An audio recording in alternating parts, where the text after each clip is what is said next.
그 친구의 입장에서 봤을 때 저는 폭력이고 학대라고 생각이 들어요. 여러분은 이 상황 어떤 상황이라고 생각이 드세요?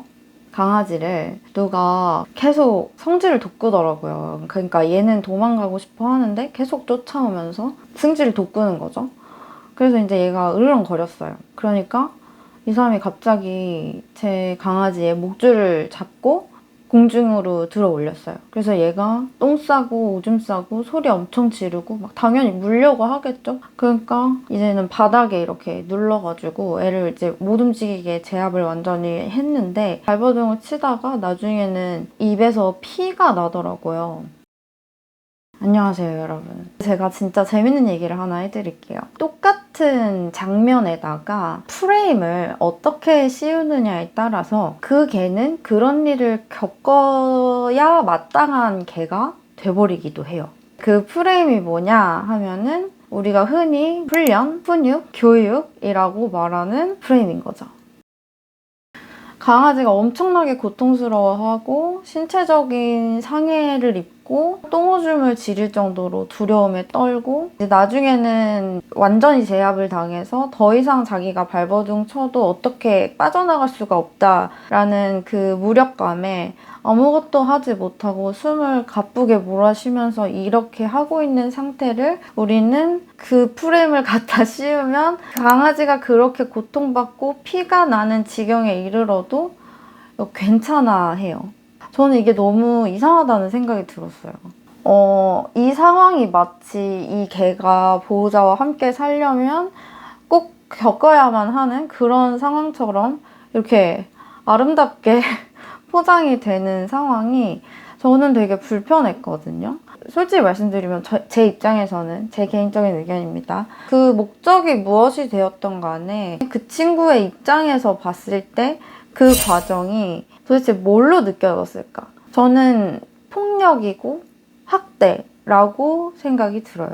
그런데 이런 영상이 유튜브 컨텐츠나 심지어 지상파 방송을 타고 이렇게 불특정 다수, 반려인, 비반려인 모두에게 이렇게 송출이 되고 있다는 게 너무 개탄스러웠어요, 사실은. 그래서 저는 그런 영상들이 이제 이렇게 소개가 될 거라고 한다면 그 방식이 어떤 학습 이론에 근거한 것이고 그리고 그 방식을 사용을 했을 때 어떤 부작용이 뒤따를 수 있고 이런 것도 같이 함께 전달이 되어야 된다고 생각을 하거든요. 그리고 그 방법 말고 다른 방법도 분명히 있는데 더 나은 방법이 있음에도 그 방법만이 마치 강아지의 문제 행동을 수정할 수 있는 방법인 것처럼 그렇게 인식이 잡혀가는 게 솔직히 조금 걱정이 됐어요. 그래서 저는 이제 미용 교육을 전문으로 하는 사람이니까 그 미용 교육에 빗대어서 강아지를 이제 훈련, 교육, 훈육, 뭐라고 부르든 간에 어찌됐건 뭔가를 가르치는 그 과정에 있어서 되게 다양한 방식들이 있잖아요. 그런 방식들에 대해서 대표적인 거 3가지 정도를 여러분들한테 말씀을 드리고 그 3가지 방법이 어떤 이제 학습 이론에 근거한 것이고 또 어떤 부작용이 있고 각각의 장단점은 뭔지 오늘 설명을 다 드릴 테니까 영상 끝까지 시청해주세요. 첫 번째 방법은 긍정 처벌입니다. 뭔가 긍정 처벌이라고 하니까 긍정이라는 단어가 그런 긍정적인 의미인 것 같아서 좋은 방식의 처벌 방식인가? 라고 생각하실 수 있을 텐데요. 그것은 아니고요. 긍정이라는 건 플러스를 의미를 해요. 그래서 어떤 자극을 더해요. 그러니까 보통은 혐오 자극을 더합니다. 그 자극을 더해서 특정 행동의 빈도와 강도를 낮추는 거를 긍정 처벌이라고 하고요. 긍정 약화, 정적 약화라고도 합니다. 이것의 방식은 미용을 예를 들면 강아지가 이제 물려고 할 때마다 큰 소리로 NO라고 한다든지 안 돼 한다든지 목줄을 탁 챈다든지 물려고 하는 행동을 할 때마다 혐오스럽거나 두렵거나 고통 이런 거를 주는 거죠. 자극을 그렇게 주는 거죠. 예를 들어서 여기에 어떤 버튼이 하나 있어요. 근데 이거를 만지려고 할 때마다 만질 때마다 직 하고 이제 전기가 계속 오는 거죠. 그러면은 이거를 만지는 행동을 덜 하게 되겠죠. 네, 바로 이 원리에서 입각을 한 것이 바로 긍정 처벌의 방식입니다. 자, 그리고 두 번째 방법입니다. 두 번째 방법은 부적 강화와 홍수법을 같이 이제 쓰는 케이스인데요. 부적 강화는요, 부적은 마이너스를 의미합니다. 뭔가를 빼서 어떤 특정 행동의 빈도와 강도를 높여준다라는 걸 의미해요. 그리고 홍수법은 동물이 두려워하고 이제 반응성을 보이는 자극을 최대치 정말 홍수처럼 쏟아붓는 것을 의미를 하거든요. 그래서 이거 두 개를 보통 같이 쓰게 되는데, 이제 미용을 하려고 할 때 강아지 예를 들면 막 움직이잖아요. 그러면 이제 이 목을 잡고 놓아주지 않습니다. 강아지가 아무리 발버둥을 쳐도 놓아주지 않는 거예요. 그럼 얘가 이제 막 발버둥을 치다가 결국에는 해도 안 되니까 이제 자포자기하는 순간이 오겠죠. 그것이 바로 무력감이거든요. 그 무력감에 의해서 강아지가 힘을 빼요. 그러면 여기 목을 잡고 있던 손을 살짝 놔줍니다. 혐오스러운 자극이 내가 움직이지 않았을 때 빠지니까 이 친구 입장에서는 어떨까요? 움직이면 이게 또 졸려올 거잖아요. 그러니까 행동을 점차 학습을 하게 되는 거죠. 아, 내가 움직이면은 다시 고통스러운 일이 시작되겠구나. 그래서 움직이지 않게 되는 것이 바로 부적 강화와 홍수법입니다. 자, 이렇게 두 가지 방법의 가장 큰 장점이라고 한다면, 솔직히 저는 장점이라고 말하고 싶지는 않은데요.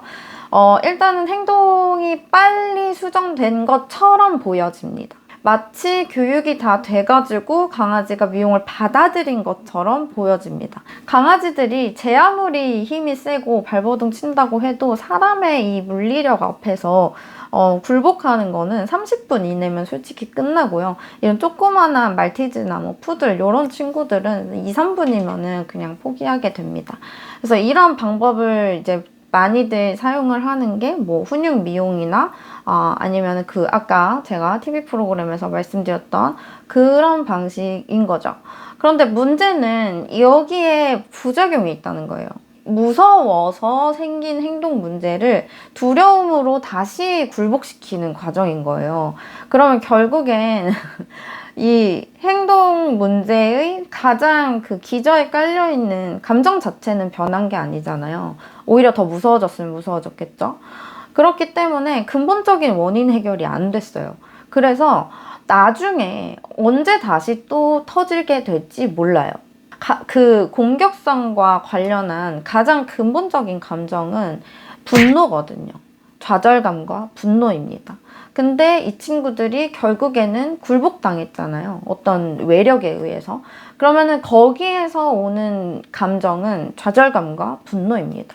그리고 그렇게 해서 다시 터졌을 때에는 얘가 참다 폭발한 것이기 때문에 더더욱 공격성이 강화되게 될 겁니다. 나중에 어떻게 어디에서 누구에게 발현될지 알 수 없는 상태가 되어버리는 거죠.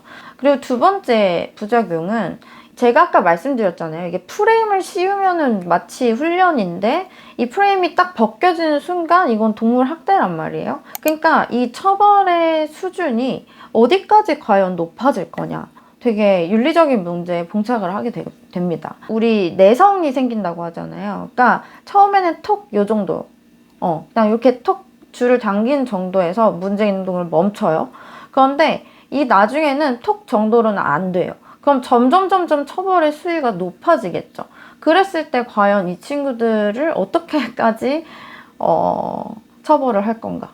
굉장히 민감해지죠. 이런 과정에서 강아지가 스트레스를 엄청나게 받습니다. 스트레스를 줄이는 과정이 절대로 아니에요. 생존의 위협 수준의 스트레스를 받게 되는 거고, 과정에서 얘네들이 심장이 굉장히 빨리 뛰게 되고요. 혈압 막 올라가고요. 그 다음에 호흡이 얕고 가빠집니다. 그러면은 이제 체내에 있는 산소 포화도가 점점 떨어지게 되거든요. 그렇게 되었을 때 이제 혀가 파래지면서 쇼크가 오거나 사망하게 되는 케이스도 있어요. 실제로 일본에서 이런 강압적인 방식으로 이제 목욕 관련한 훈련, 훈육을 받다가 강아지가 죽는 사건이 있었거든요. 이러한 방법은 강아지가 나중에 노령견이 되어서 몸이 정말로 약해졌을 때까지 지속적으로 쓸 수 없다는 거예요. 자, 그리고 세 번째 부작용은요. 일단은 이 일단락이 됐잖아요. 미용과 관련한 문제는 일단락이 되었는데 그거 말고 다른 행동 문제가 이것이 원인이 되어서 생겨날 수도 있습니다. 자, 강아지들은 학습을 계속하고 있거든요. 여러분들이 초인종 소리나 뭐 비닐봉지 바스락거리는 소리 이런 거 일부러 가르쳐주지 않았는데도 강아지가 경험을 통해서 스스로 학습을 했죠. 이제 그런 것처럼 강아지들은 경험들을 하면서 어떤 자극이랑 어떤 감정을 이렇게 페어링, 연결하게 됩니다. 이걸 조건화라고 하는데요. 이 공포라는 감정 또한 조건화가 될 수가 있고요. 그리고 여기에서 느꼈던 그 공포를 다른 비슷한 상황에서도 느끼게 될 수 있어요. 실제 저희 이제 케이스로 왔던 친구 중에서 미용실하고 동물병원에서 너무 공포스러운 경험들을 많이 해왔다 보니까 그냥 실내 공간인데 그 실내 공간에 다른 사람이랑 함께 있는 것만으로도 아이가 막 부들부들부들 떨고 막 혓바닥 내놓고 막 헤헤헤 하면서 과호 보고 이 정도까지 가버리게 된 거죠. 그러니까 지금 미용은 할 수 있게 됐는데 다른 문제가 터진 거죠. 그리고 또 다른 케이스도 있어요. 발톱을 깎는 것과 관련을 해가지고 발톱 깎을 때 이제 물려고 하니까 그때마다 이제 줄을 당기고 그리고 아무리 발버둥 쳐도 움직이지 못하게 강아지를 이제 눌러놓고 그런 이제 훈련을 통해서 일단 발톱은 훈련소를 퇴소하는 날 깎을 수 있게 되었대요. 문제는 일주일 뒤에 터졌어요. 그 훈련을 했던 훈련사가 남자 훈련사였는데 이 강아지가 이제 남자만 보면은 으르렁거리고 짖고 달려들고 물려고 하기 시작을 한 거죠. 또 다른 행동 문제가 생긴 건데 꼭 이건 그냥 별개로 생긴 행동 이슈 이렇게 많이 생각을 하시는 게 조금 안타까운 점입니다. 자, 그리고 부작용 네 번째는요. 여러분 결국 그 상황 자체가 강아지한테 엄청난 정신적 충격이잖아요. 그게 이제 우리 소위 말하는 트라우마, 그러니까 정신적 외상으로 이 친구한테 남을 수가 있어요. 그렇게 되었을 때 어디가 이제 고장이 나게 되냐면 우리 몸에서 위협적인 상황에 대비를 하고 있는 자율신경계가 있습니다. 그 자율신경계가 너무 이런 공포스러운 상황에 자주 노출이 되게 되면은 내가 지금 안전한 상황임에도 불구하고 늘 긴장 상태, 늘 불안한 상태, 늘 나는 위험한 상태, 내 몸이 그렇게 세팅이 딱 돼버리는 거죠. 여러분, 근데 이렇게 되면 가장 큰 문제는 뭐냐면요. 반려견이 이걸로 인해서 질병에 걸릴 가능성도 높아집니다. 왜냐면 항상 불안하고 항상 나는 걱정해야 하고 이렇게 산다고 생각을 해보세요. 뭐 스트레스 호르몬을 뿜어내는 장기들이 일을 엄청나게 많이 하게 될 겁니다. 그리고 스트레스 상황이 되었을 때 오히려 거꾸로 활동을 멈춰버리는 것들도 있어요. 소화기관. 그래서 여러분들 스트레스 받았을 때 뭐 먹고 이러시면은 바로 얹히는 게 이 소화기관이 활동을 하지 않기 때문이고요. 그 다음에 면역계도 활동을 멈추게 됩니다. 자, 이러면은 강아지들이요. 심혈관계 질환이라든지 호르몬 관련 질환이라든지 이런 질병에 노출될 가능성이 매우 농후해지는 거죠. 그러니까 뭐랄까 벼룩 하나 잡자고 초가삼간을 다 태워버리는 그런 꼴이 되는 거예요. 자, 그리고 마지막 부작용은 뭐냐면요. 우리가 안 된다는 것만 가르쳐 줬잖아요. 그렇기 때문에 이 강아지 입장에서는 그럼 도대체 뭘 하라는 건지는 몰라요. 그러면 강아지 입장에서는 자, 이제 움직임에 대한 거를 제한을 당했어요.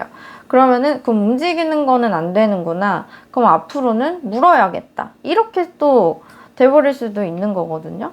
그리고 문다라는 선택지는 언제나 없어지지 않아요. 여러분이 설령 강아지가 너무 물어서 이빨을 다 뽑아버린다고 해도 강아지는 물 거예요. 내가 안 아플 뿐이죠. 당하게 되면은 강아지가 이제 물기 전에 보내는 어떤 신호들이 있어요. 으르렁거린다든지 상대를 응시한다든지 이런 행동들이 있는데 이런 것들이 일단은 다 저지당했잖아요. 그럼 이제 그 행동은 안 해요. 그리고 문다라는 선택지는 항상 남아있으니까 이제 바로 무는 강아지가 돼요. 사전 경고 신호를 안 주는 거죠. 자, 이렇게 되면 정말 위험한 게 뭐냐면요. 이 강아지가 그 분노와 좌절감으로 인해서 이제 내재되어 있던 그런 스트레스 같은 것들이 언제 어디에서 누구한테 터져나올지 모른다는 거잖아요. 시한폭탄과도 같은 개라고 표현을 하는 친구들이 바로 이렇게 처벌의 경험 때문에 사전경고 신호를 전혀 보내지 않는 그런 친구들입니다. 그러니까 긍정 처벌이든 뭐 부적 강화 홍수법이든 어쨌든 첫 번째, 두 번째 방법 가지고는 이 지속 가능성이 없다라는 거예요. 지금은 막 2살, 3살 요렇게 건강해요. 문제가 없어, 신체적으로. 그래서 이제 계속 받았는데 얘가 과연 16살, 18살 이때에도 과연 그런 방법, 그런 방식 사용을 했을 때 안전이 보장이 될 수 있을까요? 그래서 1번, 2번 방식을 저도 안 써본 게 아니에요. 써봤어요. 굉장히 빨리 뭔가 되는 것 같아가지고 이게 정답인가? 그럼?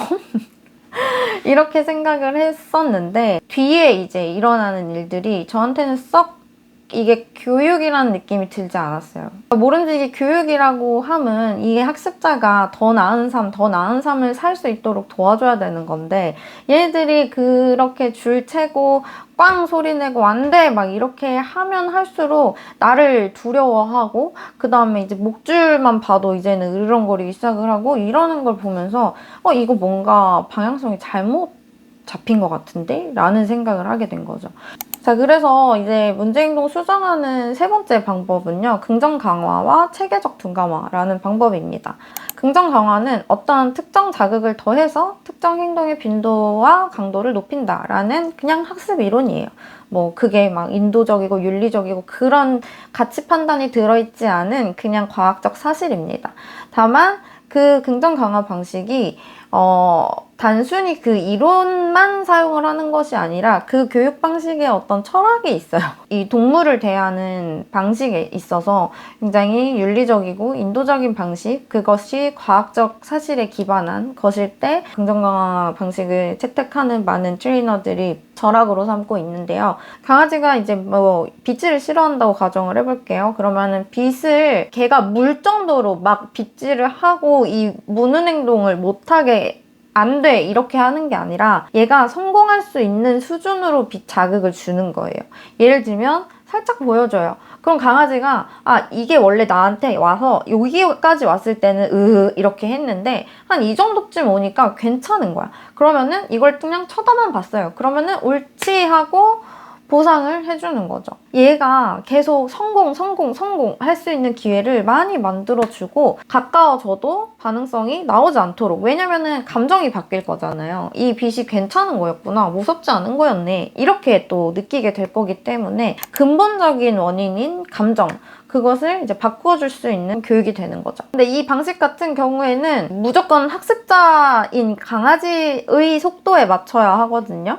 그렇기 때문에 하루 만에 끝나진 않아요. 그래서 다소 노력을 해야 할 필요는 있지만 장기적인 관점에서 봤을 때 어떤 게 더 지속 가능한 교육이냐라고 본다면 저는 마지막 방법이 맞는 것 같아요. 그래서 저는 그 방법을 사용을 하고 있고, 그리고 처벌을 사용했을 때랑 지금 아예 처벌 사용하지 않고 이 정적 강화 방식을 채택을 했을 때랑 비교를 해본다면 지금이 훨씬 더 교육의 성공률이 높습니다.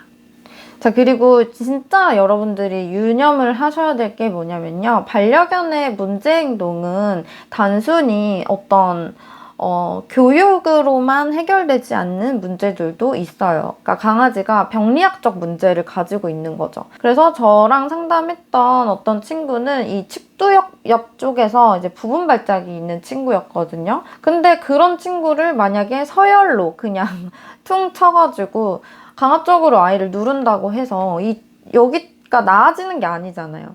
그러니까 이런 병리학적 원인이 있는 것은 아닌지 이렇게 좀 면밀하게 검토를 하고 그 다음에 교육을 하게 된다면 학습자가 좀 자발적으로 참여를 하고 그 전달의 방식이 윤리적인 방식으로 갔을 때 그것을 교육이라고 부를 수 있는 것 아닌가? 라는 생각이 들었습니다. 뭐 TV 방송이든 유튜브 컨텐츠든 이렇게 보실 때 사람이 아니라 개에 좀 더 집중을 해보셨으면 좋겠어요. 와, 저 훈련사 대단하다, 저 미용사 대단하다, 그것이 아니고 지금 저 개가 어떤 감정을 느끼고 있고 정신적으로나 신체적으로 지금 어떤 상태에 있는 건지를, 강아지를 중점적으로 보시면 어떨까라는 생각이 들었습니다. 그래서 여기까지 반려견의 문제행동 수정할 수 있는 방법, 대표적인 3가지에 대해서 말씀을 드렸고, 그 다음에 이제 부작용에 대해서도 말씀을 드렸는데, 들어보시고 여러분들이 내가 사랑하는 반려견에게 어떤 교육을 제공하시고 싶으신지 스스로 한번 고민해 보실 수 있는 시간이 되었으면 좋겠습니다. 네, 그럼 여러분 오늘도 내 발 달린 친구들과 행복한 하루 보내시고요. 다음 영상에서 만나요. 안녕!